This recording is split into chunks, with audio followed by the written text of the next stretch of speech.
Hello मेरे प्यारे दोस्तों। आज हमें आप लोगों के बीच उपस्थित होना था, पर किसी कारणवश हम नहीं उपस्थित हो पा रहे हैं। इसके लिए हम आपसे क्षमा मांगते हैं। हाँ, लेकिन ये वादा करते हैं साथ साथ में कि बहुत जल्दी हम आप लोगों से मिलेंगे।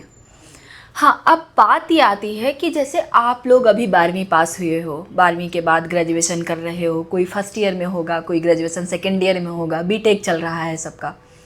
तो अब इसके साथ साथ में एक संस्था है यूपीएससी। जब भी हमारे दिमाग में यूपीएससी आता है ना, तो हमें लगता है यूपीएससी मतलब आईएएस। नहीं, ऐसा नहीं है कि यूपीएससी केवल एक एग्ज़ाम कराती है, वो है आईएएस का। यूपीएससी कई सारे एग्ज़ाम कराती है। आपका तो सबसे फेवरेट एग्ज़ाम आप जानते हो, आईईएस। तो आज हम बात करेंगे, बहुत जल्दी अपनी बात को ख़त्म करूँगी क्योंकि वीडियो के माध्यम से बहुत ज़्यादा आप लोग भी नहीं देखना चाहोगे और बहुत ज़्यादा मैं नहीं बोलना चाहूँगी।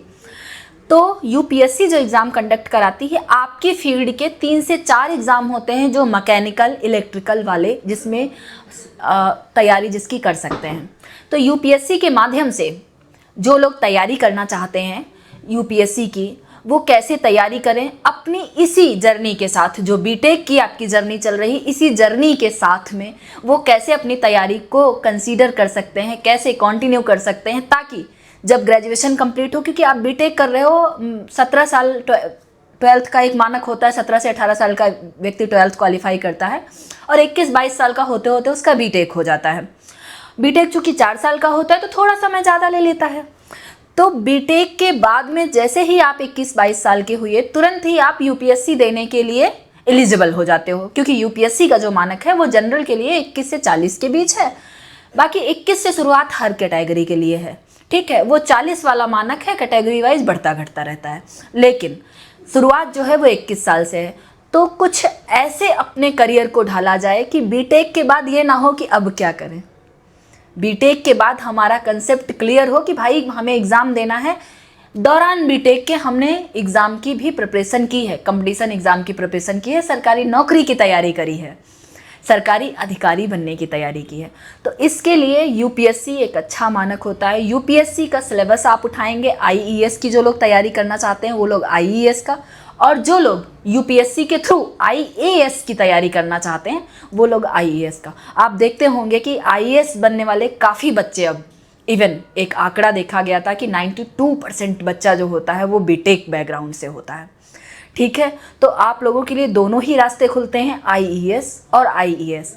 अब ये दोनों ही तैयारी कैसे करेंगे, बीटेक के साथ साथ में अपने टाइम को मैनेज कैसे करेंगे, सिलेबस क्या होता है, कैसे तैयारी करें, और कैसे जैसे ही बीटेक क्वालिफाई हो हम एलिजिबल हो जाएं। एलिजिबल केवल एज से ही नहीं, हम अपने नॉलेज से भी एलिजिबल हो जाएं, ताकि हम प्रीलिम्स दे सकें, यूपीएससी का फॉर्म फिल कर सकें, वो चाहे आईएएस का हो चाहे आईएएस का हो। तो उसकी हम बात करेंगे। पहले हम देख लेते हैं कि जीएस, जो आईएएस की बात करते हैं, जो जीएस का पार्ट होता है वो कहीं ना कहीं एनसीईआरटी, आपने सुना होगा, एनसीईआरटी बेस्ड होता है। जिससे भी कहो आईएएस की तैयारी करना चाहते हैं, सभी एक रटा रटाई बात बताते हैं, एक काम करो एनसीईआरटी अच्छे से पढ़ डालो। तो अब हम बात करते हैं एनसीईआरटी की। तो एनसीईआरटी कोई नई नहीं है, कोई हवा नहीं है। एनसीईआरटी वही पुरानी आपकी दोस्त हैं जिनको आप पढ़ते चले आए हो, जिनको आपने 12th तक बखूबी पढ़ा है। बस शर्ते, तब हम एनसीईआरटी पढ़ रहे थे तो हमारा माइंड, हमारी अप्रोच क्या थी, हमारी अप्रोच ये थी कि भाई हम 7th की एनसीईआरटी पढ़ रहे हैं, हमें 7th एग्ज़ाम क्वालिफाई करना है। 8th की एनसीईआरटी पढ़ रहे हैं, 8th कक्षा का एग्ज़ाम क्वालिफाई करना है, यही अप्रोच थी। अब जब हम एनसीईआरटी पढ़ेंगे तो हमारी अप्रोच ये होगी कि ये 6 की एनसीईआरटी यूपीएससी का सिलेक्शन दिलाएगी, ये 9th की एनसीईआरटी से यूपीएससी में क्वेश्चन आएगा, यही तो 11th की एनसीईआरटी है जिससे यूपीएससी मेंस क्वेश्चन पूछता है। तो अब इस अप्रोच के साथ पढ़ेंगे, मतलब राह वही, बस सोच नई, ठीक है। रास्ते नहीं बदलने हैं आपको, बस नई सोच के साथ उस पर चलना है। हाँ, बीटेक के बच्चे हो, कौन सा रोज़ पढ़ाई करते होगे, एग्ज़ाम टाइम में ही तो पढ़ाई करते होगे। तो यानी आप लोगों के पास सफिशिएंट टाइम होता है कि इस टाइम पर आप बीटेक के बाद कौन सा करियर चूज करने जा रहे हो, इस पर आप लोग अच्छे से वर्कआउट कर लो, ताकि जैसे ही बीटेक आपका क्वालिफाई हो तुरंत ही आप एलिजिबल हो जाओ नए एग्ज़ाम के लिए। मैं हमेशा, आप एक बात समझिए, जब 21-22 साल में बच्चा सेलेक्ट हो जाता है तभी वो वाकई आईएएस बनने का मज़ा ले पाता है, तभी वो वाकई मुख्य सचिव तक पहुंचता है। जब बच्चा 28-30 साल में सेलेक्ट होता है, तो उधर उसकी जो प्रमोशन की कैपेसिटी है वो कहीं ना कहीं घटती जाती है। तो अगर आप वाकई किसी भी जॉब अगर आप सरकारी नौकरी में जाना ही चाहते हो, तो किसी भी जॉब के लिए जो सही एज है, जो शुरुआत एज दी गई है, उसी एज में सेलेक्ट हो जाना, तभी उस जॉब के पूरे मज़े हैं।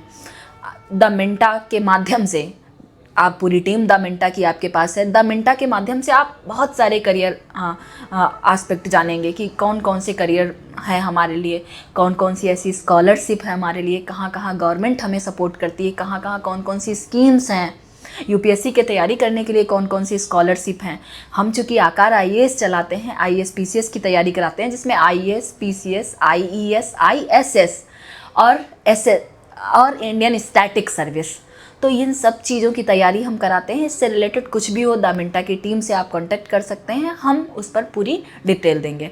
ठीक है, अभी जो मैं कहना चाहूँगी कि धीरे धीरे पढ़ना स्टार्ट करो। सबसे पहले आपकी टेबल पर सिलेबस आ जाए, जो भी आप फोकस कर रहे हो एग्ज़ाम को, सिलेबस को देखो। समझ में नहीं चीज़ें आ रही हैं, कॉल कनेक्ट कर सकते हो आप हमसे, हम कॉल के थ्रू बात कर लेंगे। बाकी बहुत जल्दी आपसे फिजिकली मिलेंगे आकर के।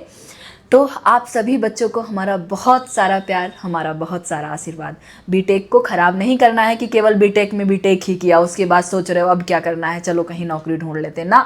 बीटेक के बाद निकलो ना तो एलिजिबल हो एग्ज़ाम देने के लिए, सरकारी नौकरी के लिए। इतनी मेहनत करो बीटेक में, ठीक है। तो द मिंटा की टीम आपके साथ है। जो भी आपको इन्फॉर्मेशन चाहिए आप उससे हमेशा पूछ सकते हो, हम 24 घंटे आपके लिए तत्पर हैं। Thank you very much.